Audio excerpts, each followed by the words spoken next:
Zəfər bizimdir bizim, qəlbimiz dönür dağa.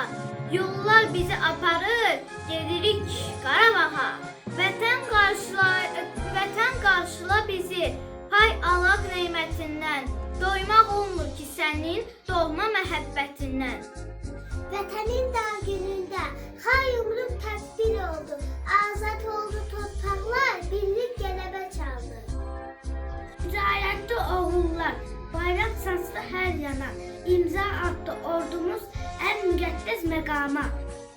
Tarix yazdı igidlər, hamısı əzizimizdir. 44 günlük müharibə şanlı tariximizdir. Səma adim bulutsuz, dağların yarıb göyü. Qanla alınan torpaq canla qayıtdı. Vətən mənə, oğul da sənə verdim. Mamur olub qarasında bitərdim. Şam haraya saldı, kömək istədi.